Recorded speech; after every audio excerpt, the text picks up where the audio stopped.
Gold trusted gold buyers మీరు తాకట్టు పెట్టిన బంగారాన్ని విడిపించి ఈ రోజు ఉన్న మార్కెట్ ధరకు కొనబడను. ఇప్పుడు ప్రస్తుతం మన ముందు ఆర్టీసీ మాజీ చైర్మన్ మాజీ ఎమ్మెల్యే గోనె ప్రకాష్ రావు గారు ఉన్నారు. ఆయన ప్రముఖ రాజకీయ విశ్లేషకులు కూడా. ఉన్నది ఉన్నట్లు ముక్కుసూటిగా మాట్లాడే గోనె ప్రకాష్ రావు గారితో మనం ఇప్పుడు తెలంగాణలో హాట్ టాపిక్గా మారిన అనేక రాజకీయ అంశాలు, భవిష్యత్ రాజకీయాలపై మాట్లాడదాం. నమస్తే సార్. హలో, నమస్కారం సార్. బాగున్నారా సార్? సార్, తెలంగాణ రాజకీయాల్లో ఇప్పుడు మీరు గమనించి ఉంటారు, ఈ వారం 10 రోజుల నుంచి కవిత టాపిక్ చాలా హాట్ టాపిక్గా మారింది.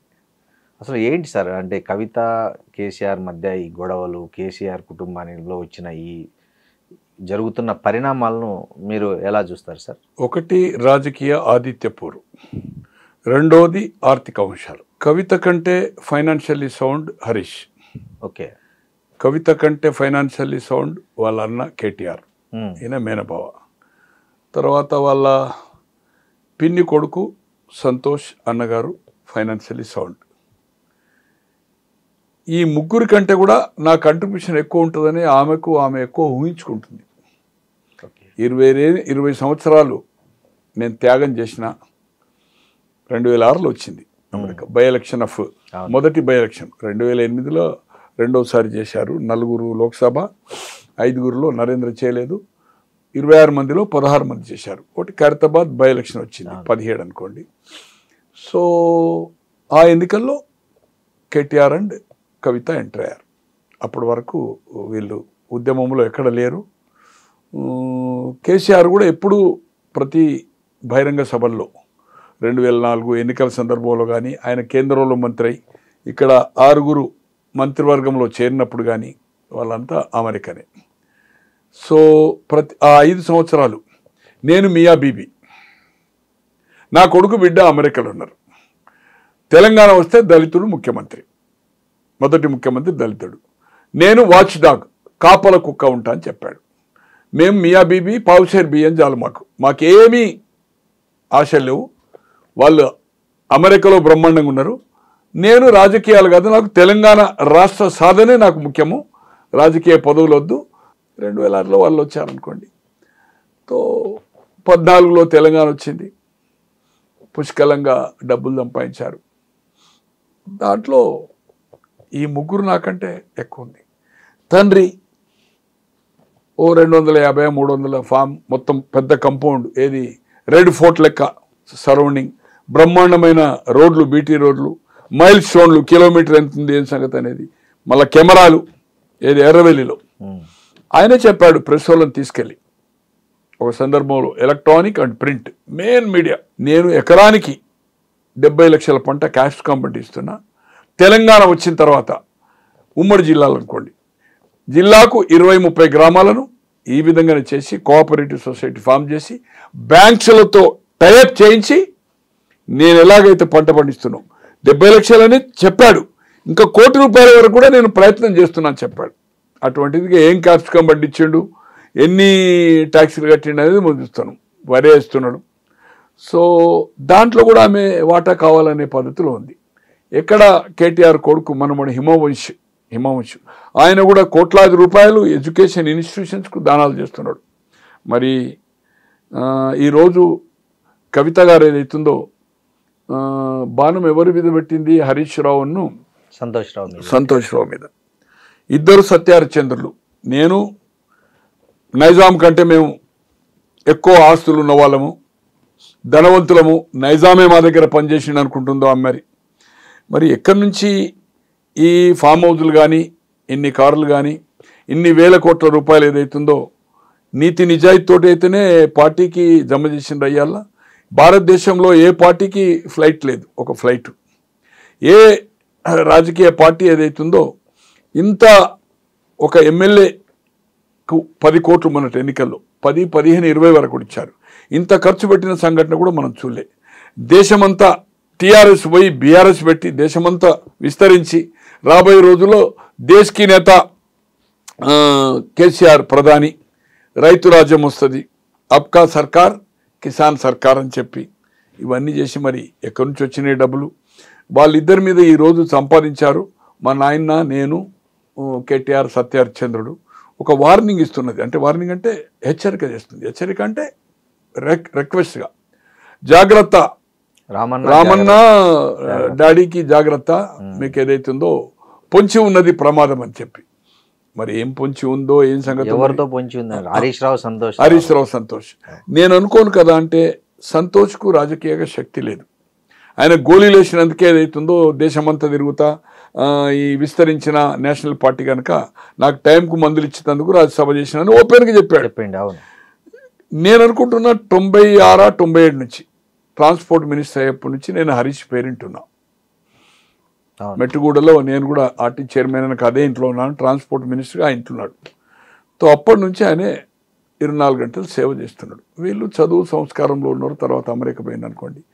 పార్టీ నిర్మాణంలో మొదటి దశ నుంచి రూపాయి మామ పేరు చెప్పి ఏ పూట కాపూట ఇబ్బంది ఉన్నప్పుడు డబ్బులు తీసుకొచ్చి ఏదైతుందో పార్టీ నడిపినవాడు. ఆమె అన్న ప్రకారం ఏదైతుందో నాకు తెలిసినంత వరకు, నాకు వాళ్ళ వైఫ్ ఏదైతుందో ఆయన పాలమ్ముకున్నాడు హాస్టల్లో అని నేను అనుకోను కదా. అంటే గండిపేటలో మా మేనకోడలు వాళ్ళది కూడా ఈ గిరావులు అన్నాయి, ఆవులు గిట్ట. ఈమె కూడా నేను అనుకుంటున్నా ఒక జస్ట్ 100-150 లీటర్లు చిన్న డైరీ పెట్టేది. దాంట్లో గిరావులు కూడా ఉండే. గిరావులు అంటే దేశీ. నేను వాళ్ళ దగ్గర కూడా, వాళ్ళ హరీష్ మామగారు నాకు మంచి మిత్రుడు హనుమంతరావు గారు అని స్టేట్ బ్యాంక్ ఎంప్లాయీగా ఉండే, రిటైర్ అయ్యాడు. డైలీ కలుస్తూ ఉంటాం మేము. నాకు ఆల్మోస్ట్ 67 నుంచి మిత్రుడు అతను.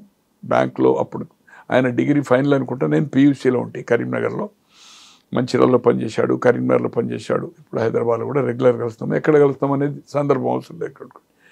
నేను కూడా ఒక 10 kg 2 సార్లు నెయ్యి నా మిత్రునికి అమెరికా పంపించడానికి కోసము 3500 కిలో నెయ్యి, 40 లీటర్స్ తోడేస్తే ఆ పెరుగుతోటి ఏదైతుందో 1 లీటర్ గిర్రే నెయ్యి వస్తుంది. వాళ్ళు 110, 120కి అవుతుందో బ్రాండ్గా లిమిటెడ్. అంటే వాళ్ళకు కొందరేమో తీసుకెళ్లే వాళ్ళు, కొందరికేమో వీళ్ళు ఇచ్చేవాళ్ళు, ట్రాన్స్పోర్ట్ ఏదో సంథింగ్. తో మరి హాస్టళ్లకు పెట్టేంత పెద్ద డైరీ పెట్టలే. దాంట్లో వాటి పేడ వస్తుంది కదా, పెండ, అది తీసుకొని మా కోడలు వాళ్ళ అక్కడ ఫామ్ ఉంది, ఒక 10 ఎకరాలు. దానికోసం అక్కడ పొలం ఉంది. వాళ్ళది మేము పర్చేజ్ చేసి ట్యాంకులో ఏదైతుందో పెండేసి నీళ్ళేసి దాంట్లో వేసి ఏదైతుందో వచ్చి పైపు ఈ పొలానికి పెట్టేవాళ్ళం. మరి పాలమ్మినట్టుగానైతే నేను పాలమ్మారు, డైరీ పెట్టారు, డైరీ తీసేశారు, చిన్నగా పెట్టారు. ఆమె పిల్లలు పెద్దోళ్ళు అయ్యారు, ఒక కొడుకో బిడ్డ హరీష్ రావు. తో ఆటోమేటిక్గా ఆమెకు ఒక యాక్టివిటీకి పెట్టుకుంది అనుకుంటా. నేను అనుకోను కదా, అంటే హాస్టళ్లకు సప్లై చేసేంత డైరీ అయితే పెట్టలే. రైట్, ఆయన డైరీ పెట్టిండు, పాలమ్మిండు. నువ్వేం చేసినావు? నాయి బ్రాహ్మణులు ఏదైతుందో నడిపేది సెలూన్ షాపులు నడిపినావు కదా, జెంట్స్ మెల్లి. దాంట్లో ఎవరెవరు పొత్తున్నారు, వాళ్ళకి ఏమి సున్నం పెట్టినావు అనేది మాకు తెలుసు.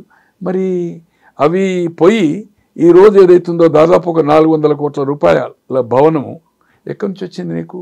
ఏం వ్యాపారాలు చేసినావు? ఒక ఫార్మా కంపెనీ పెట్టినావు మెదక్లో. ఎందుకు పెట్టినావు? ఆన్సలరీ ఐటీ కోసం. అన్నీ అల్లిబిల్లి కంపెనీలే. దాంట్లో అల్లిబిల్లి కంపెనీలో ఈరోజు ఏదైతే ఆరోపణలు చేస్తున్నారో, అంటే రేవంత్ రెడ్డి గారు కవితను బ్యాక్ చేస్తుండే. అదే మొన్న ఒకటి బయటపడింది కదా సార్, ఇద్దరు కలిసి ఒకటి 2010లో కంపెనీ స్టార్ట్ చేశారు. సుజన్ రెడ్డి కూడా దాంట్లో వన్ ఆఫ్ ద పార్ట్నర్ అని. సుజన్ రెడ్డి అని జయపాల్ రెడ్డి గారు, వీరి మామ పద్మారెడ్డి గారు, తర్వాత సుజన్ రెడ్డి ఫాదర్, ముగ్గురు అన్నదమ్ములు జయపాల్ రెడ్డి గారు. సుజన్ రెడ్డి ఏదైతుందో మొన్నటి వరకు టీఆర్ఎస్తో కలిసి, ఈవెన్ ఇంక్లూడింగ్ ఆఫ్ అతన్ని ఎందుకు ట్రాప్ కాలేదు, ఎందుకు అది చేయలేదు, ఈవెన్ ఢిల్లీ లిక్కర్ వ్యాపారంలో కూడా సుజన్ రెడ్డి ఉన్నాడు. అనూస్ వాళ్ళ ఒక సన్ ఉన్నాడు కదా, వాళ్ళ సిస్టర్ని ఏదైతుందో, ఆ కుర్రోని సిస్టర్ని ఏదైతుందో రాజశేఖర రెడ్డి ఒక తమ్ముని కొడుకు చేసుకున్నాడు మ్యారేజ్. అతను కూడా జైల్లో ఉన్నాడు. అతని పేరు మర్చిపోయాను. వాళ్ళ తల్లిది తోటపల్లి. వాళ్ళ 4 అక్క చెల్లెళ్ళు. అనూస్ అనేది అవుతుందో బ్యూటిషియన్ పెట్టారు కదా, బిగ్, అందరికంటే పెద్ద ఆమె కొడుకు ఏదైతుందో జైలు ఉన్నాడు. వీళ్ళంతా లిక్కర్లో ఇన్వాల్వ్ అయిన వాళ్ళు. ఈరోజు ఎవరన్నా లిక్కర్లో ఇన్వాల్వ్ అవుతుందండి? తండ్రి మన కుటుంబ సభ్యులకు ఎవరికి తెలియకుండా ఈరోజు జైలుకు పోయొచ్చినావు. నువ్వు ఏదైతుందో శుద్ధపూస లెక్క వాళ్ళంతా అవినీతి పరులు, నువ్వు నీతి పరులు అయితే చెప్తున్నావు. It is unfortunate. ఏ సార్ కవిత ఉద్దేశం ఏంటి? సొంత పార్టీ పెట్టే ఉద్దేశం ఉందా? ఒకవేళ నిజంగానే కవిత సొంత పార్టీ పెడితే తెలంగాణలో ఆ పార్టీ ఎలా ఉంటుంది, దాని ప్రభావం ఎట్లా ఉంటుంది? ఇప్పుడున్న పరిస్థితిలో అయితే ఆమె పార్టీ ఖచ్చితంగా పెడుతుంది. ఓకే, ఖచ్చితంగా పెడుతుంది, దాంట్లో ఏమాత్రం అనుమానం లేదు. కానీ పార్టీ పెట్టడము నడపడం అనేది చాలా ఖర్చుతో కూడుకున్నది. ఆమెకేమున్నది ఇప్పుడు? జాగృతి ఎక్కడి నుంచి నడుపుతున్నది? జాగృతి వేరు, బెదిరించారు. తెలంగాణ ఉద్యమంలో సినిమా వాళ్ళని ఏం చేసిందో మనకు తెలుసు. ఇలా మేఘా అని అంటుంది. మేఘా నువ్వు దగ్గర ఎన్ని డబ్బులు ఇచ్చిండో జనాలకు తెలియదా? ఈరోజు ఇంత లావిష్ ఏమి బిజినెస్ లేకుండా నువ్వు ఎక్కడ ఏం పని చేసినావు? అమెరికాలో ఎన్ని డబ్బులతో వచ్చినావు ఇక్కడికి? తర్వాత నీ భర్త ఎక్కడ పనిచేసిండు? ఒక లిక్కర్ స్టోర్లో పనిచేసిండు. శ్రవణ్ అనే లిక్కర్, నా ఫ్రెండ్, లిక్కర్ స్టోర్లో పనిచేసిండు. 8 గంటల 10 గంటలు 40 గంటలు క్యాష్ మిషన్, $8 $5 కలిపి పనిచేసాడు. ఏం ఆస్తులు ఏమి డబ్బులు తీసుకొని వచ్చింది అక్కడ? ఏం కంపెనీలు పెట్టింది ఇక్కడ వచ్చి? ఈరోజు నీ పెళ్లికే ఇబ్బంది అయిందని చెప్తున్నావు. మరి ఇన్ని ఎక్కడి నుంచి వచ్చినాయి? మీ నాయనకు కానీ మీ బ్రదర్స్ కానీ ఎక్కడి నుంచి వచ్చినాయి? బిజినెస్ ఇక్కడ ఈరోజు కేటీఆర్ సాఫ్ట్వేర్ కంపెనీలో రిజైన్ చేసిండు, రాజకీయాలు వచ్చిండు. మన ఇదేంది సర్వీస్ అపార్ట్మెంట్స్ నడిపిండు కదా. ఇన్ని వేల కోట్ల ఆస్తున్నోళ్ళు సర్వీస్ అపార్ట్మెంట్స్ ఎట్లా నడిపోయిన మీరు?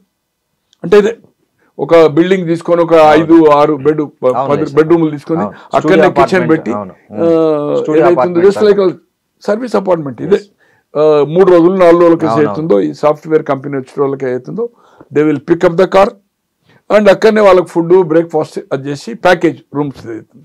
నెంబర్ ఆఫ్ కొన్ని వేలు ఉన్నాయి. తను కూడా నడిపాడు కదా. సో ఏది ఏమైనా ఈరోజు ఎంత అవినీతి జరిగిందనేది మనం కళ్ళారా చూస్తున్నాం.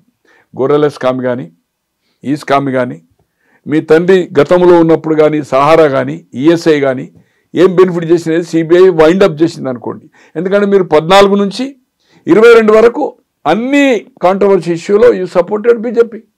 నోట్ల రద్దు కానీ, తలాక్ కానీ, ప్రెసిడెంట్ ఆఫ్ ఇండియా కానీ, వైస్ ప్రెసిడెంట్ కానీ, చైర్మన్ ఆఫ్ కానీ, ఈవెన్ అగ్రికల్చర్ బిల్లు కూడా కాంట్రవర్సీ బిల్లు కూడా మీరంతా ఇక్కడ రస్తా రోకో చేసి మంత్రిగా మీ అన్న కేటీఆర్ కానీ ఇక్కడ గుద్దు ఇది మున్సిపల్ ఎలక్షన్ నడుస్తుంది, GHMC election 4 years Lal Bahadur స్టేడియంలో పెట్టి చూడండి గుద్దురు గుత్త ఒక 10 లక్షల మీటింగ్ పెడతా బీజేపీ సంగతి చూసుకుంటా అన్నాడు. అటువంటిది పోయి మళ్ళీ ఇమ్మీడియట్ విత్-ఇన్ 3 daysలో పోయి అగ్రికల్చర్ బిల్కి సపోర్ట్ చేసిండు. ఏది ఏమైనా కవిత గారు ఏదైతుందో నీతి పర్రాలు కాదు. ఈరోజు ఏదైతుందో 24 గంటలు వాళ్ళు కన్న కొడుకు కంటే పనివాని కంటే ఎక్కువ కూడా ఇద్దరు సంతోష్ కానీ నాకు వాళ్ళని సపోర్ట్ చేయవలసిన అవసరం లేదు, వీళ్ళని ఏదో వ్యతిరేకించవలసిన అవసరం లేదు, నాకు ఎవరితో సంబంధం లేదు. అందరితోటి నమస్తే నమస్తే, అందరితోటి మిత్రుత్వం, అందరితోటి నాకు శత్రుత్వం. వాస్తవం మాట్లాడడంలో ఎక్కడికి వెనుకంజి వేసేది లేదు. ఖచ్చితంగా వాళ్ళు సేవ చేశారు. సేవ ప్రకారమే ఎమ్మెల్యే కాకముందు మంత్రి పదవి ఇచ్చింది కదా 2004. రాజశేఖర రెడ్డి తర్వాతనే ఆయన రాజీనామా చేసింది. లోక్సభ కేంద్ర మంత్రి అయిన తర్వాత అసెంబ్లీ సీట్ ఇచ్చింది కదా. మీకు ఇంతవరకు ఎందుకు వెళ్ళదు సీటు? మీకు కానీ తర్వాత మీ అన్నకు కానీ ఎందుకు సిద్దిపేట వదిలిపెట్టలేదు? సిద్దిపేట ఆయన 85 నుంచి గెలుస్తూ వచ్చిండు కదా, 83లో ఓడిపోయాడు, 85 నుంచి కంటిన్యూ గెలుస్తూ వచ్చింది కదా, 2004 వరకు కంటిన్యూ ఎవ్రీ ఎలక్షన్ గెలిచాడు కదా. కేసీఆర్ ఉద్దేశం తనకు నిజమైన రాజకీయ వారసుడు హరీష్ రావు అని. కానీ విధి లేని పరిస్థితిలో రాజకీయాలు ఇంట్రెస్ట్ లేకున్నా తెలంగాణ ఉద్యమాన్ని మొదలు పెట్టినప్పుడు ఎందుకు పని లేకని అన్నారు. దీక్ష పట్టినప్పుడు ఏదైతుందో మీరు అందరు కలిసి మా నాయనని చంపుతారని చెప్పారు 2009 డిసెంబర్. ఇవన్నీ జరిగినాయి. ఇవన్నీ చాలా విషయాలు మనం చెప్పాలంటే 24 hours మాట్లాడవచ్చు. ఏది ఏమైనా ఏదైతుందో హరీష్ రావు ఏదైతుందో డెఫినెట్లీ సార్ ఈ కవిత పెట్టే పార్టీ నిజంగా ప్రభావం చూపిస్తుందంటారా ఎన్నికల్లో? అంటే సార్ ఏమనుకోకండి, ఇక్కడ దేవేంద్ర గౌడ్ ఒక పార్టీ పెట్టాడు, నరేంద్ర పెట్టాడు వైండప్ కదా, మన విజయశాంతి పెట్టాది. దేశ రాజకీయాల్లో పక్క రాష్ట్రంలో శివాజీ గణేశన్ పెట్టాడు, కమలా హాసన్ రీసెంట్లీ పెట్టాడు, తర్వాత బంగారప్ప పెట్టాడు, తర్వాత ప్రణబ్ ముఖర్జీ పివి హయాంలో పెట్టాడు. అందరూ సున్నా కదా. మర్రి చెన్నారెడ్డి గారు తెలంగాణ ఉద్యమంలో దేశమంతా ఇందిరాగాంధీ గాలివిస్తే ఇక్కడ అప్పుడు 14 సీట్లే, 77లో 15 అయినాయి, 2009లో 17 అయినాయి, 14 తెలంగాణలో. అసెంబ్లీ తక్కువ, పార్లమెంట్ తక్కువ. 10 గెలిచి 78లో ఆయన నాయకత్వంలో కేంద్రంలో జనతా పార్టీ, రాష్ట్రంలో వెంగళరావు గారు chief minister, all India Congress president Brahmananda Reddy, ఇక్కడ విజయభాస్కర్ రెడ్డి కాంగ్రెస్ ప్రెసిడెంట్. జనవరి 1కి స్థాపించి జనవరి 1 78 ఫిబ్రవరి 25 ఎలక్షన్లో 175 సీట్లు ఆయన నాయకత్వంలో వచ్చినాయి. చెన్నారెడ్డి గారు. అటువంటిది 84లో ఆయన ఒక నేషనల్ డెమోక్రటిక్ ఒక పార్టీ పెట్టాడు, లిబర్టీ దగ్గర ఆఫీస్ పెట్టి. ఎన్టీ రామారావు గారి ఎలయన్స్లో 84 డిసెంబర్లో జరిగిన ఎన్నికల్లో కరీంనగర్ నుంచి పోటీ చేస్తే జె చొక్కారావు గారి మీద 78లో ఆయన ఓడిపోయిందంటే రాజకీయాల కనుమరుగైపోయాడు జనతా పార్టీలో. మళ్ళీ 84లో రాజకీయాల్లో డైరెక్ట్గా ఎంపీ టికెట్ వచ్చింది ఆయనకు. అతని మీద 75,000 మరి చెన్నారెడ్డి గారు ఓడిపోయారు. ఇట్లా కోకోలలో చెప్పాలంటే పెట్టారు, చాలా పార్టీలు పెట్టారు, అందరూ ఫినిష్ అప్పే కదా. నాందెల్ల భాస్కరరావు కూడా పెట్టాడు కదా పార్టీ, ఆయన కూడా స్వయంగా ఓడిపోయింది కదా ముఖ్యమంత్రిగా, అంటే మాజీ ముఖ్యమంత్రిగా ఈయనే మలక్పేట చేసి ఓడిపోయాడు కదా, ఒక్క సీట్ రాలే కదా. సో అందుకోసం ఏదైతుందో కవిత శూన్యము, కేసీఆర్ కూతురుగా తప్పితే అమెరికా గణేష్ ఏం లేదు.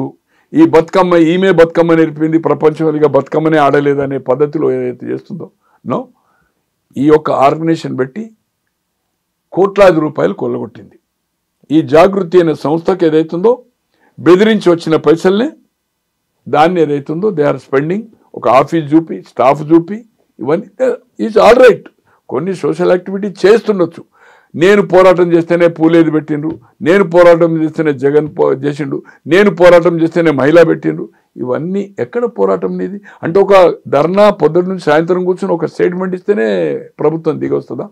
ఏదేమైనా ఆమెకు ఆమె ఎక్కువ అంచనా వేసుకుంటుంది. ఇది ఆమె చెప్తున్న సామాజిక తెలంగాణ నినాదం అనేది అంటే కొంచెం ప్రజల్లోకి పోయే అవకాశం లేదా? అంటే ఆమె ఏం చేసిందండి, ఆమె లోక్సభ అయింది, లోక్సభ ఓడిపోయినాక ఎమ్మెల్సీ ఎందుకు తీసుకోవాలి? వేరే బీసీకి ఇవ్వచ్చు, ఎస్సీ పోనీ ఆమెను ఓడించింది అంటున్నది. మొన్న కేసీఆర్ని ఎవరు ఓడించింది కామారెడ్డిలో? కేటీఆర్ సొంత నియోజకవర్గంలో లోక్సభకు జరిగిన 24 ఎన్నికల్లో బండి సంజయ్కు మెజార్టీ వచ్చింది కదా, వచ్చింది. సిద్దిపేటలో కూడా మొన్న 1000-2000 మెజార్టీ రఘునందన్ గారికి వచ్చింది కదా. మరి సొంతగా కేసీఆర్ ప్రాతినిధ్యం వహిస్తున్న గజ్వేలు, సిద్దిపేట, మెదక్ లోక్సభలో ఉంది, ఎందుకు ఓడిపోయింది? పోనీ తండ్రి ఎందుకు ఓడిపోయింది చెప్పండి? 7 ఎమ్మెల్యేలు కలిసి నీ అహంకారంతో. అందుకోసం ఏదైతుందో ఓటమి ఎవరో నన్ను కుట్ర చేసిండ్రు, నాకేం పనులు నడవలే, ఎవ్రీథింగ్ పర్ఫెక్ట్ నడిచింది. పోనీ నీవున్న ఈరోజు నా నాయన నీతివంతుడు, ప్రాజెక్టులో తిన్నది సంతోషును, ఏది కాళేశ్వరంలో ఈయనంటుంది, రెండోసారి మంత్రి అయ్యలేదంటుంది. నా తండ్రికి ఏం సంబంధం లేదు అవినీతిలో సంబంధం అంతా only as a irrigation minister. కానీ ఎందుకు చెప్పాలి, ఎందుకు కమ్అవుట్ కాలే? పోనీ 100 రోజుల కింద ఫస్ట్ అమెరికా, ఇప్పుడు సెకండ్ అమెరికా వచ్చిన తర్వాత నా మీ అమ్మకే ఇచ్చినావు కదా లెటర్, నువ్వు అమ్మకి ఇచ్చినావు కదా లెటర్ అమ్మకి ఇచ్చినావు కదా. అమ్మకి ఇస్తే మీ నాన్నకి ఇస్తే బాధ్యత ఎవరిది? అది అమ్మ నాన్నదే ఉండాలా, అమ్మ నాన్నది కదా బాధ్యత, మీదైనా ఉండాలా బాధ్యత. ఎట్లా లెటర్ అయితే ఇంకోటి చేతికి పోవాలి కదా. మీ అమ్మ తీసుకుపోయి మీ అమ్మకి ఇచ్చినాను, మీ నాయనకి ఇచ్చినావు, ఓకే. నాయనకి ఇస్తే వేరే వాళ్ళకి ఎందుకు సంబంధం? అంటే వీళ్ళు చూసి మీడియాకి లీక్ చేశారని ఆమె ఆరోపణ. ఏది ఏమైనా దాంట్లో ఏముంది? సామాజిక అనేది ఎప్పుడన్నా నువ్వు ఇంతకుముందు లెటర్ రాసినవా? రాయలే. నువ్వు ఎంపినప్పుడు నీ జిల్లాల్లో సామాజిక న్యాయం చేసినవా? పోచారము ప్రశాంత్ రెడ్డి ఒక ఆయన మంత్రి, ఒక ఆయన స్పీకరు సామాజిక న్యాయం చేసినట్టేనా? నువ్వు ఉన్న నిజామాబాద్ జిల్లాకు సామాజిక న్యాయం చేసినవా? వాళ్ళిద్దరు పొజిషన్ నువ్వు ఎంపీ, పోనీ ఎమ్మెల్యే ఓడిపోయినాక ఎమ్మెల్సీ ఎందుకైనా నువ్వు లోకల్ బాడీలో? నీకేమైనా సంబంధమా? మీ అత్తగారు ఊరది, రెండోసారి నువ్వు లోకల్ బాడీ, ఫస్ట్ 2 years, తర్వాత 6 years. నేను అనుకుంటే ఇప్పుడు 2028 వరకు ఉంది ఆమెది. అవును, ఫస్ట్ ఒక 1.5 or 2 years వచ్చింది టర్మ్. ఇప్పుడు ఏదైతుందో రెండోసారి ఎవరో ఆయన ఎమ్మెల్యే కాంగ్రెస్ లో పోయినందుకు ఆయన ఎమ్మెల్సీ డిస్క్వాలిఫై అయింది కదా, సుభాష్ రెడ్డి ఏదో రూరల్ ఎవరో ఉండే, ఆ సీటు బై ఎలక్షన్ వచ్చింది ఎమ్మెల్సీ. రెండోసారి నీకు ఎమ్మెల్సీ అవకాశం వచ్చింది. సామాజిక న్యాయము 6 రెడ్లకు 4 వెల్మలకు ఇచ్చినప్పుడు నీ తండ్రి దాంట్లో ఎప్పుడన్నా నువ్వు పాయింట్అవుట్ చేసినావా? పోనీ మొదటి టర్మ్లో మహిళకు లేదు, మహిళలకు ప్రాతినిధ్యం లేదని ఎప్పుడన్నా చెప్పినావా? రెండోసారి లేదు.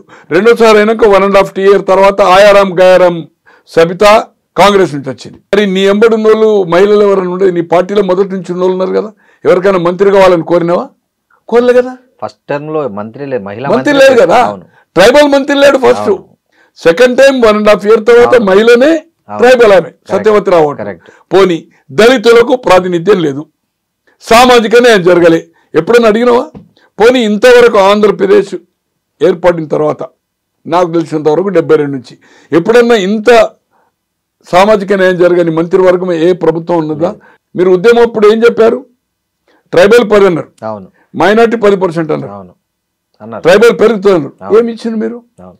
అందుకే రాజ్యాంగాన్ని సవరించాలంటున్నారు ఇవన్నీ ఏది ఏమైనా ఆమె చేసే అది ఆమెకు ఆధిపత్య పోరు ఇంపార్టెన్స్ మెయిన్ అక్కడ స్టార్ట్ అయింది. అక్కడ వరంగల్ దగ్గర ఒక మీటింగ్ అయింది కదా, వరంగల్ మీటింగ్ దగ్గర ఫ్లెక్సీలు ఉండకపోవడం కేటీఆర్ ఈ రోజు అన్నా అని యాదకి వస్తుంది. నిన్నటి వరకు అంటే వరంగల్ మీటింగ్ లో ఫ్లెక్సీలు ఫోటో లేకపోవడమే నీకు ఏదైతుందో నిన్నటి వరకు సస్పెండ్ చేసే వరకు అన్నయ్య యాదకి రాలే. నాకు ఒక్కడే లీడర్, నేను ఎవరిని కేర్ చేయను. వర్కింగ్ ప్రెసిడెంటా మీ నాన్న ఎప్పుడు ఫామ్ హౌస్లో ఉంటాడా, మీరు పోవాలంటే కూడా పర్మిషన్ తీసుకోవాలి. అటువంటిది మీ అన్న ఏదైతుందో వర్కింగ్ ప్రెసిడెంట్ చేసింది, ప్రెసిడెంట్కి అధికారం ఉంది కదా, పార్టీ అంతా ఎండార్జ్ చేసింది కదా, నేను ఎవరు కాదు నాకు ఒక్కడే నాయకుడు అంటే ఎట్లా? మరి ఇవాళ అన్నెట్లా యాదకి వచ్చింది? నిన్నటి వరకు సస్పెండ్ చేసే ముందు వరకు నీ అన్న గురించి నువ్వు తారీఫ్ చేయలేదే, రామన్న జాగ్రత్త అనలేదే 60 లక్షలు ఓడిపోయడానికి పంపించిన అంటున్నాడు. రైట్, ఓకే పంపించిండు కావచ్చు, ఓకే. అది ఎవరు రేజ్ చేయాలి, దాన్ని ఎవరు ఎండార్జ్ చేయాలి? నీ అన్న చేయాలి. ఈ రోజు ఎందుకు జ్ఞాపకం వచ్చింది నీకు? అంటే వాళ్ళిద్దరి మీద వేసి ఈ కుట్రలు వాళ్ళు పసిగట్టలేకపోతున్నారు అనేది ఇప్పుడు ఎందుకు నేనేది కనీసం ఇన్ని ప్రతిసారి నువ్వు లెటర్ రాస్తున్నా అని చెప్తున్నావు, ఇంతకాలం ఈ విషయాలు మీ లెటర్ ద్వారా బహిరంగపరచకున్నా ఎందుకు లెటర్ మీ నాయనకి ఎప్పుడైనా రాసినావా? ఇంకోటి నాకు ఆమె ఫ్యామిలీ మెంబర్ కదా, ఏదన్నా ఉంటే డైరెక్ట్ పోయి మాట్లాడచ్చు కదా, లెటర్లు రాయడం ఎందుకు అంటున్నా. కానీ ఒకటన్నా ఈ లెటర్ల సాంప్రదాయం ఏదైతుందో, ఇప్పుడు ఇంట్లో ఉండకూడదు సెల్లా మెసేజ్లు ఎట్లా పెట్టుకుంటారో చాలా కాలం నుంచి ఉంది. నాకు తెలిసినంత వరకు ఇందిరాగాంధీ గారు 80లో మళ్ళా జనతా ప్రభుత్వం ఫాల్ డౌన్ అయ్యి అగైన్ కాంగ్రెస్ వచ్చింది, మధ్యంతరానికి వచ్చింది 77 తర్వాత 80. మేనకా గాంధీ ఒక సూర్య అనేది అవుతుందో ఒక మ్యాగజైన్ తీసుకొని అది వీక్లీ 15 డేస్కి ఒకసారి ప్రింట్ అవుతుండే. దాంట్లో జగజీవన్ రామ్ కొడుకు వెస్టర్న్ కోర్ట్లో ఒక లేడీ ఇన్సిడెంట్ ఇది ఆ స్కాండల్ బయటకు తీసింది, బ్యానర్ ఐటమ్ అది దాంట్లో కవర్ పేజ్. తర్వాత Rajanarayana is very close to Charan Singh Rajanarayana వాళ్ళు సోషలిస్టులు అనుకున్నారు, ఒక పార్టీలో ఉండ్రి, భారతీయ క్రాంతి దళాలు ఉండ్రి. వాళ్ళు కేంద్రంలో రాజనారాయణ హెల్త్ మినిస్టర్, ఈయన ఆల్మోస్ట్ ఆల్ ప్రైమ్ మినిస్టర్ లెక్క. దేవిలాల్ ఉప ప్రధాని అయినా కూడా equal to Morarji. Charan Singh is a powerful guy. యూపీలో బలమైన నాయకుడు, దాదాపు 40-45 ఆయనకు లోక్సభ సీట్లు కూడా ఇచ్చారు అప్పుడు.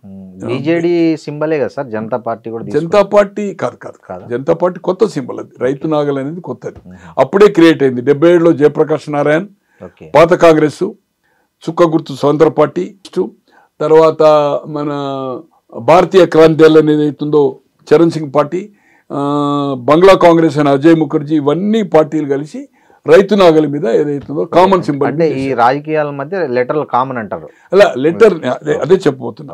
మేనకా గాంధీకి ఆమె ఆఫ్టర్ రిగెయిన్ ద పవర్ అయిన తర్వాత నీ కంట్రిబ్యూషన్ సంజయ్ గాంధీ పోరాటంలో కానీ ఈ యొక్క మళ్ళీ ప్రభుత్వం జనతా ఫాల్ డౌన్ అయ్యి రావడంలో నీ పాత్ర ఉందనేది లెటర్ రాసింది. ఆ లెటర్ మాకు 82లో మేము సంజయ్ పంచిపెట్టిన తర్వాత ఒక సందర్భంలో ఆమె చూపెట్టారు ఇట్లా.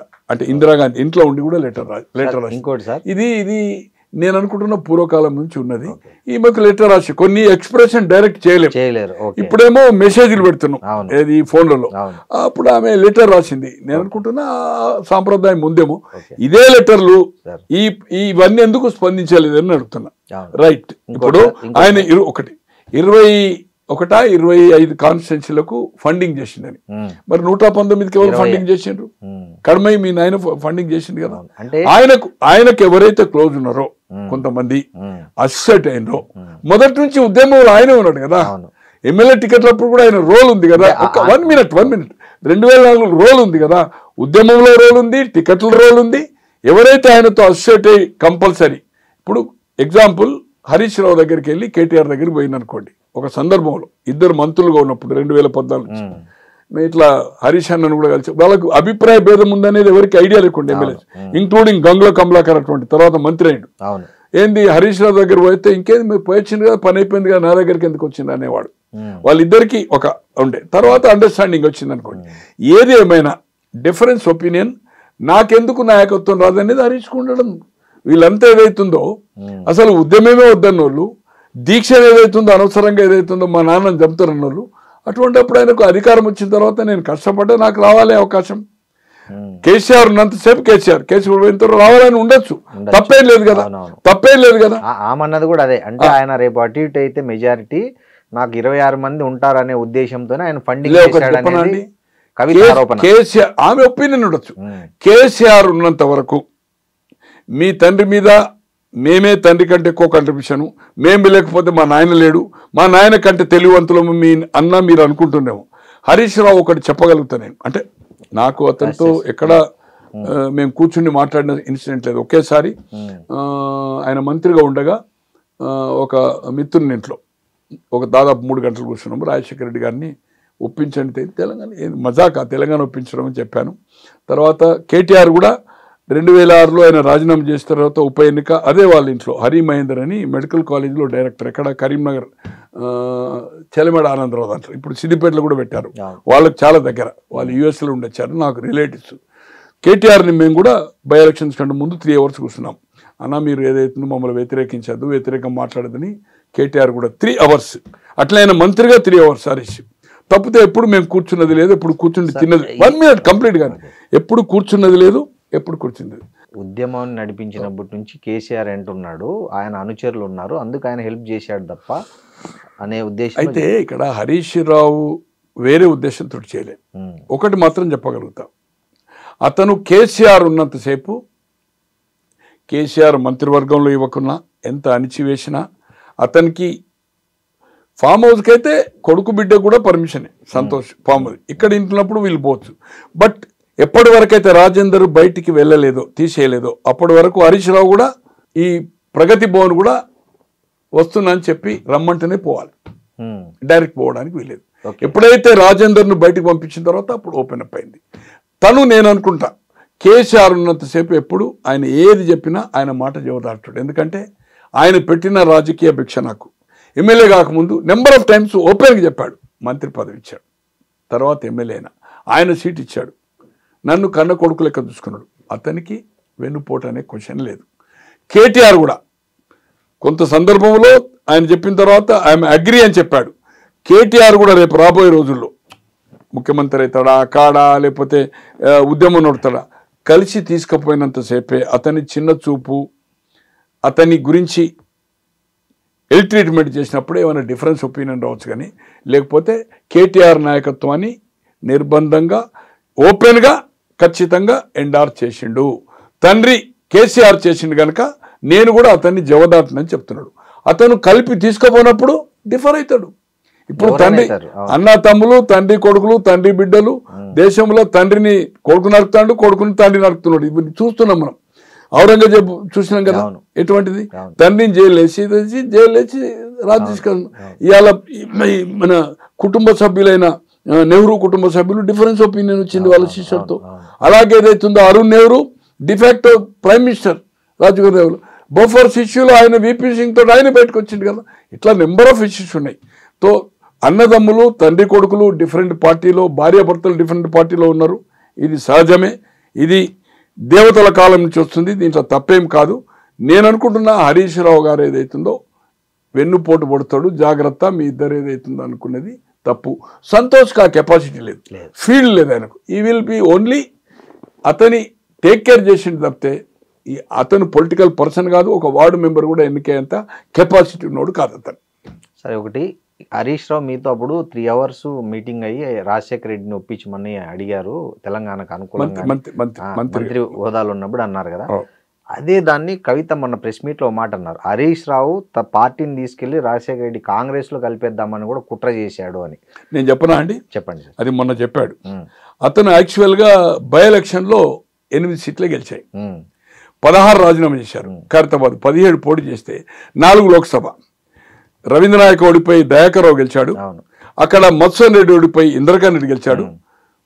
పోటాపోటీగా కేసీఆర్ రెండోసారి 15,000 తోటి, మొదటిసారి 1,00,000 రెడ్డి ఏది 2006లో, 2008లో. తర్వాత ఇంకొక సీటు ఎవరిది, వినోద్ హన్మకొండ, అప్పుడు అది జనరలే ఉండే. ఇద్దరు గెలిచారు.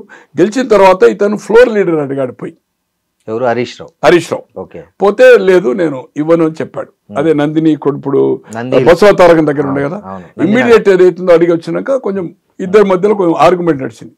ఏది అప్పటి వరకు విజయరామారావు ఉండే 26 మందికి మంత్రివర్గం అయిన తర్వాత 26 అంటే 10 డిఫర్ అయినా 16కు అది లీడర్. ఏది మన టిఆర్ఎస్ లెజిస్లేటివ్ పార్టీకి లీడర్. అడిగితే నో అన్నాడు. నో అన్నాక ఆయనకు ఒక పని ఏదో ఆయన కాన్స్టిట్యున్సీలో ఇంపార్టెంట్ ఉంటుంది, సమ్ కాలేజ్ హాస్పిటల్ డాక్టర్స్ ఏదో. ఇమ్మీడియట్ సెక్రటరేట్ వచ్చాడు. రవిచంద్రన్ ఇప్పుడు మీకు చెప్పారు కదా, అతను అక్కడ ఉన్నాడు. అనుకోకుంటే బూకేలు రోజు ఇస్తారు కదా, ఓ బూకే చేతికి ఇచ్చాడు. బై ఎలక్షన్ లో ఆయన ఎన్నికయ్యాడు. రిజైన్ చేసిన తర్వాత ఎన్నికయ్యాడు. ఎన్నికైన తర్వాత ఏదైతుందో లీడర్ అడిగాడు. ఇప్పుడు 2008లో 2006లో కాదు, 2008లో 2006లో కాదు, 6లో కేసీఆర్ ఒక్కడే చేసిండు. 2008లో 16 మంది ఎమ్మెల్యేలు 4 లోక్సభ చేశారు. అప్పుడు 2010లో చేశారు మళ్ళీ 10 మంది ఎమ్మెల్యేలు. ఏది టీడీపీతో అలయన్స్ అయిన తర్వాత. ఆ పరిస్థితిలో ఏదైతుందో ఆ బూకే రవిచంద్ర గారు ఆయన చేతికి ఇచ్చాడు.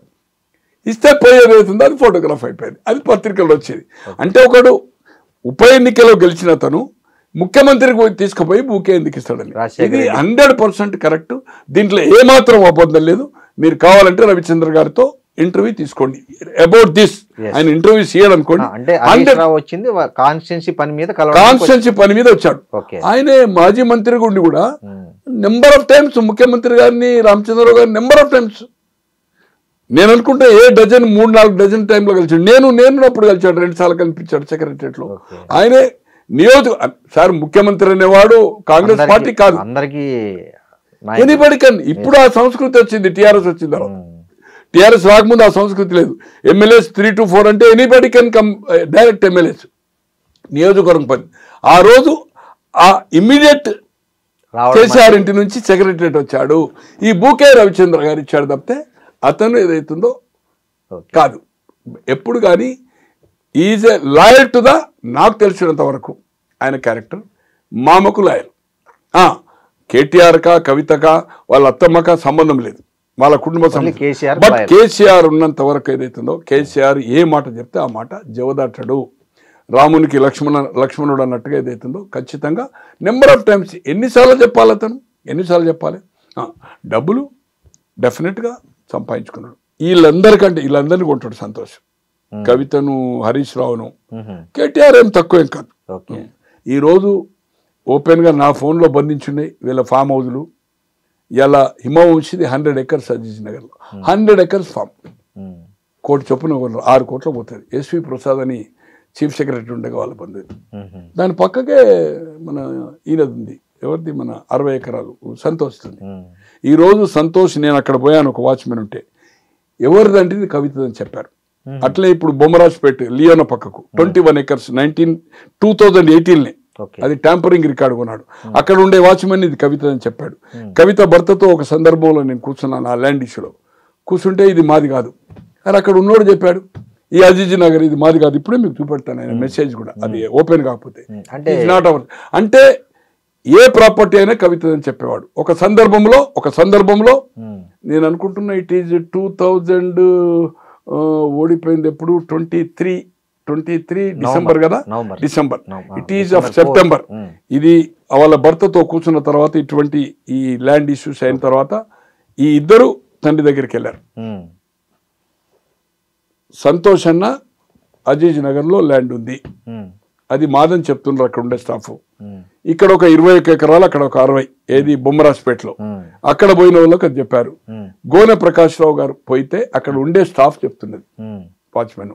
ఇది ఎంతవరకు న్యాయం అన్నాక ఏం చేశాడు ఆయన, ఈ బొమ్మరాజ్పేటది ఇట్లా ట్యాంపరింగ్. అప్పటికే నేను ఫైట్ స్టార్ట్ చేశాను. ఆగస్ట్ 23 అక్టోబర్లో అవార్డు అయింది అనుకోండి. ఆయన 11 ఎకరాలు కూడా అంటే ట్యాంపరింగ్ రికార్డు కొన్నారు. 11 ఎకరాలు కూడా అమ్మాయి అని కలెక్టర్ ఉండే రిలీజ్ చేశాడు అక్టోబర్ of 2023. అది 920 acres ట్యాంపరింగ్ అయింది రికార్డ్. ఎన్ఆర్ఐ ల్యాండ్ అది. ఒక ఎక్స్ఎంపీ బలరామకృష్ణ అని దుగ్గిరాల 1965లో కొని సేల్ డీడ్ మొటేషన్ చేసిండు 21 మంది మీద. సీలింగ్ ఎప్పుడు వచ్చింది 72-73లో 50 ఎకరాలు. ఎంత క్లెవర్ చూడండి. అంటే ఆయన 21 మంది మీద చేసిండు. వాళ్ళ 3 కొడుకులు అమెరికాలో పోయినారు, చనిపోయారు. వాళ్ళ 3 బిడ్డలు పోయారు. ఒక బిడ్డ చనిపోయింది, ఒక బిడ్డ ఇప్పుడు 93, ఒక బిడ్డ 91. అతను 81లో చనిపోతే ఆయన ఎంబడున్న వాళ్ళంతా ట్యాంపరింగ్ చేశారు రికార్డు. అది 2016 నుంచి మా ఒక మిత్రుడు కొడుకు ఆదిత్య యాదవ్ అని వాళ్ళు ఒక 13 మంది అగ్రిమెంట్ చేసుకుంటే అది ఇప్పుడు అయింది, సాల్వ్ అయింది. It is going to the registration కూడా అవుతుంది. బొమ్మరాజ్పేట్ 920 acres మొత్తం ట్యాంపరింగ్ చేశారు. కొంతమంది దాంట్లో రామయ్య అని, కిషోర్ అని, లక్ష్మారెడ్డి అని. ట్యాంపరింగ్ అంటే గోనె ప్రకాష్ రావు అమెరికాలో ఉన్నాడు, ఇక్కడ మిమ్మల్ని ఏదైతుందో లేదు జీపీ కాదు. వినండి మీరు జీపీలు అంటే ఏదైతే ఎక్కడికో పోతాం మనం. మెంటల్ కేసు నాకు అర్థమైందా? ఇక్కడ శ్రీనివాసం తీసుకొచ్చి ప్రకాష్ రావుగా ఎండార్ చేసి సంతకం పెట్టారు. రామయ్య అంటోళ్ళు, కిషోర్ అంటోళ్ళు ఫోటోలు పెట్టి. అంటే ట్యాంపరింగ్ కింద క్రిమినల్ ప్రొసీడింగ్స్ అవుతుంది. ఇప్పుడు అన్ని పోలీస్ స్టేషన్ కంప్లైంట్ ఇచ్చాం. They are going to the arrest and 920 release అవుతుంది. అప్పుడు ఇతను రెవెన్యూ రికార్డు తెప్పించుకున్నాడు, ఇంటెలిజెన్స్ కూడా అడిగిండు. కేసీఆర్ అడిగి తెప్పించుకుంటే అది ట్యాంపరింగ్ రికార్డు.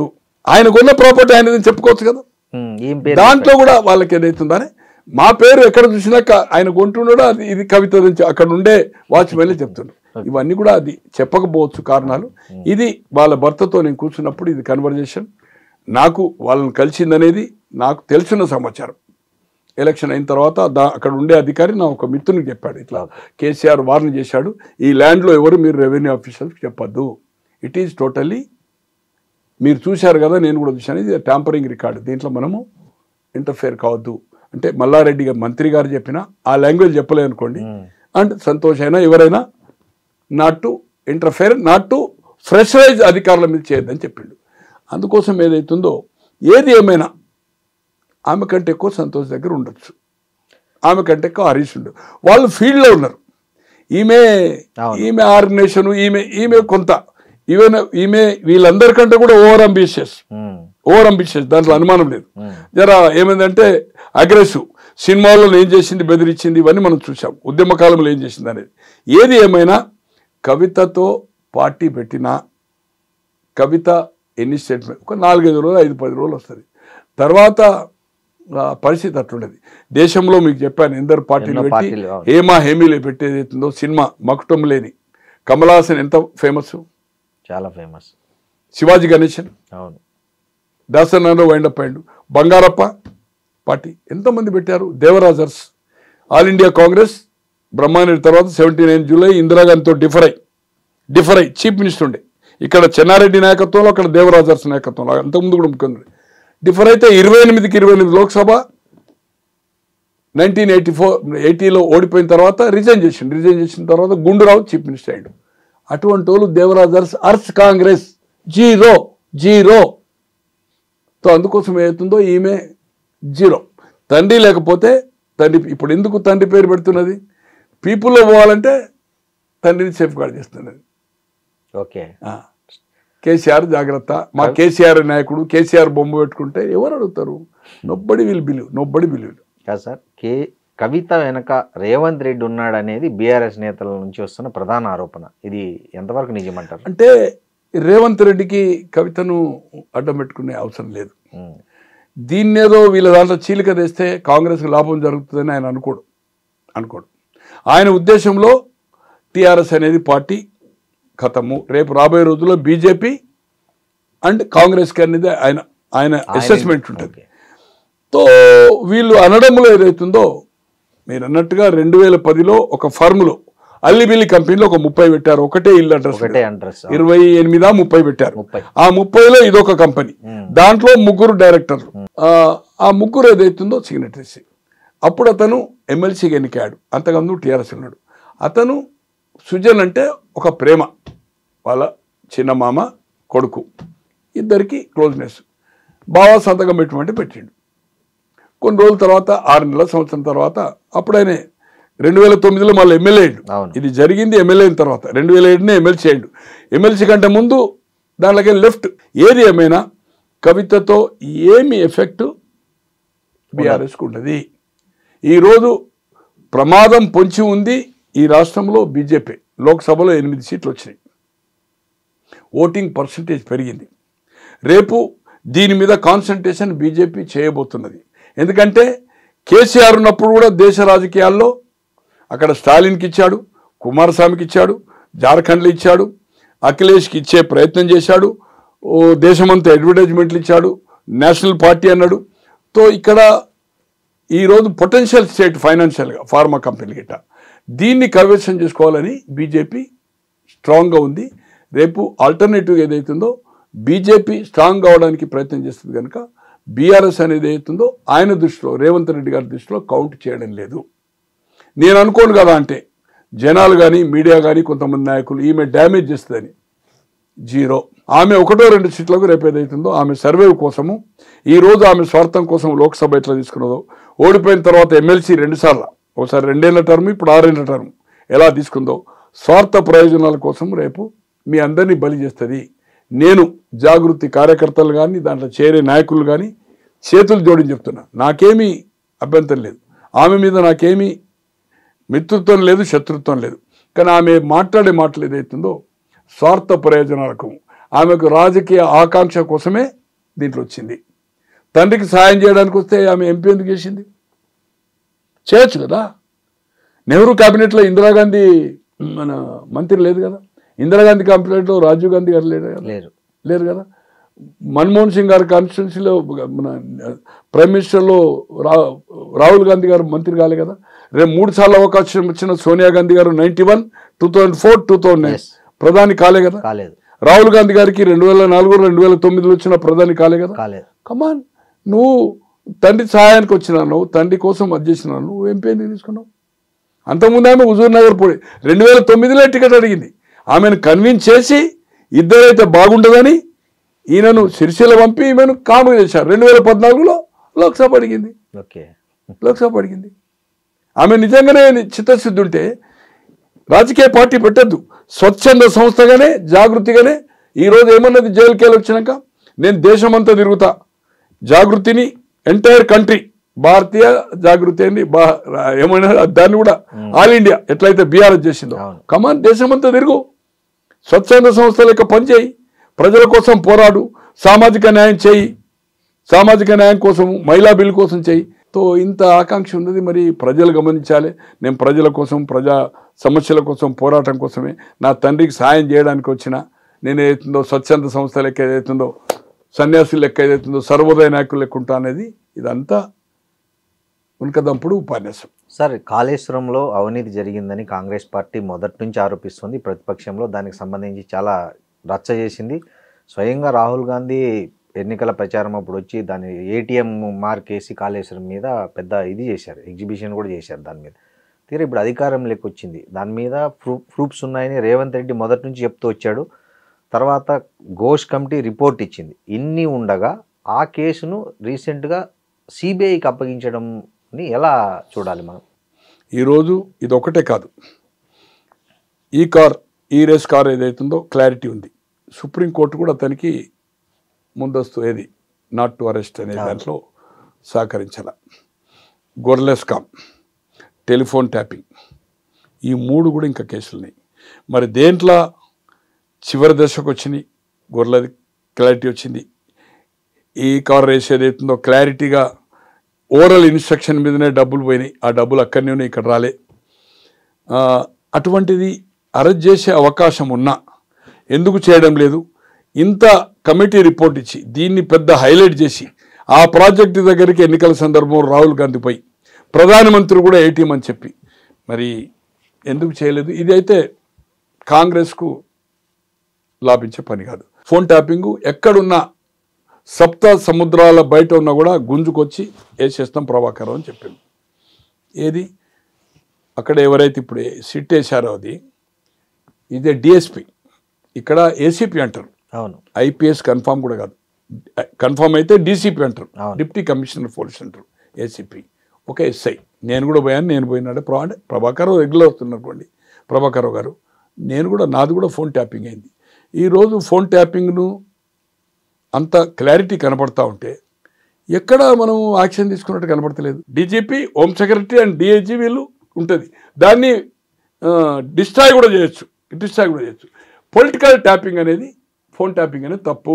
రామకృష్ణ హెగ్డే గారు 2వసారి చీఫ్ మినిస్టర్ అండి, 83 మళ్ళీ 85లో మళ్ళీ ఎన్నికలకు పోయి అఖండ మెజార్టీ వచ్చిన తర్వాత అతను దేవగౌడ అండ్ బొమ్మాయి వీళ్ళందరిది ఫోన్ ట్యాపింగ్ చేసినప్పుడు అది ఎస్టాబ్లిష్ చేశాడు Subramanya Swamy. CM step down అయిపోయాడు. దేశంలో జరిగింది అది ఒకటే సంఘటన ఇప్పటి వరకు. Okay. And Richard Nixon president of America ఉండి అతను ఎలక్షన్స్ ముందు ఇతను రిపబ్లికన్ డెమోక్రటిక్ వాళ్ళది అవుతుందో వాటర్ గేట్ హోటల్లో వాళ్ళది క్యాంప్ ఉండే. తో అప్పుడు ఈ టేప్ రికార్డర్ పెట్టినప్పుడు ఆ గూఢాచారులు ఏదైతుందో బంధించితే అది ఎంక్వైరీ అయితే బుకాయించిండు.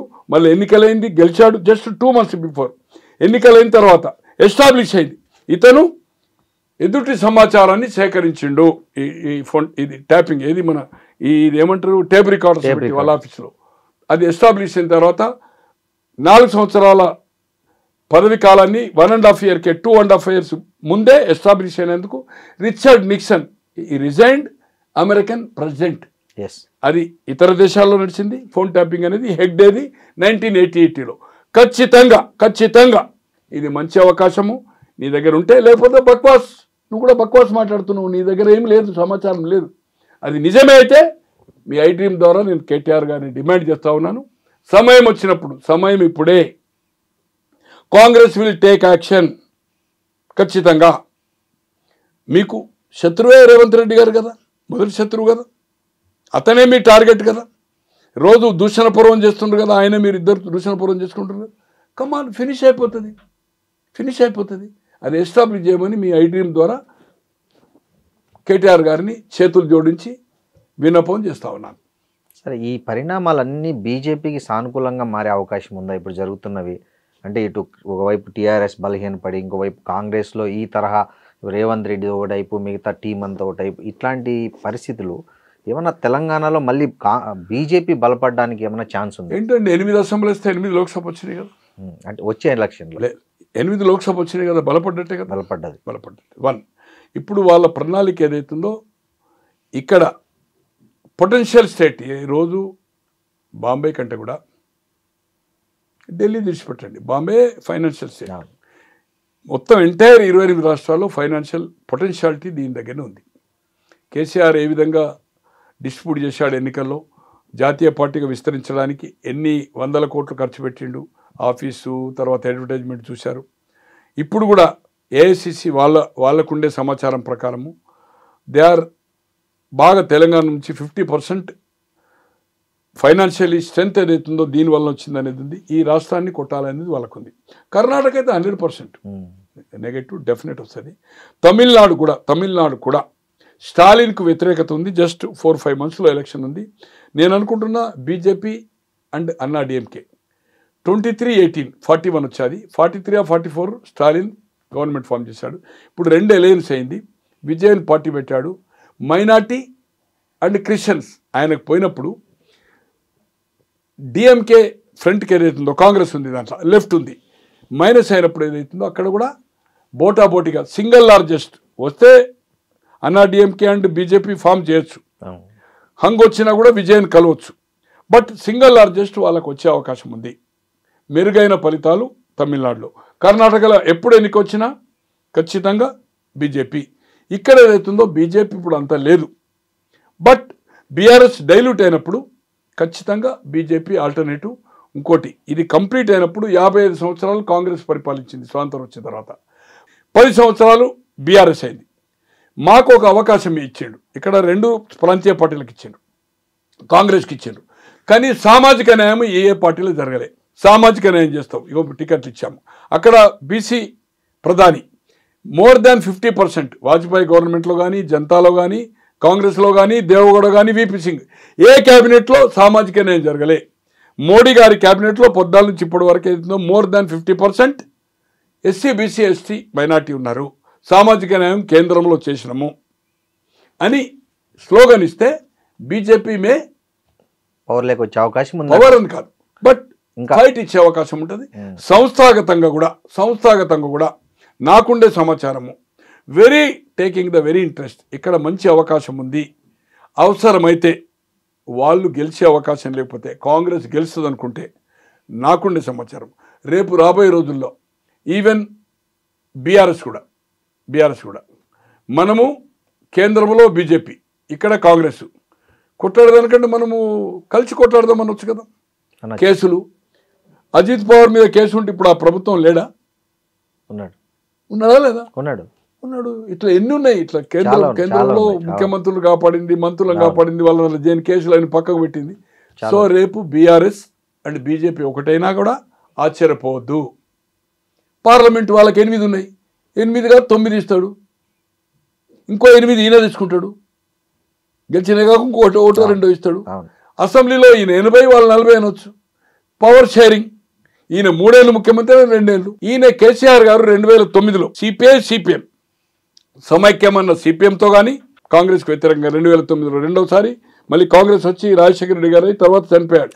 బట్ ఎన్నికల రిజల్ట్ కంటే ముందే హర్యానా పోయాడు. హర్యానా పోయి ఎన్డీఏ డాస్ మీద అడ్రస్ చేశాడు. కరెక్ట్, రాబోయేది ఎన్డీఏ ప్రభుత్వం అన్నాడు. తర్వాత 2014 నుంచి డిఫర్ అవుతుండే వేరే సంగతి.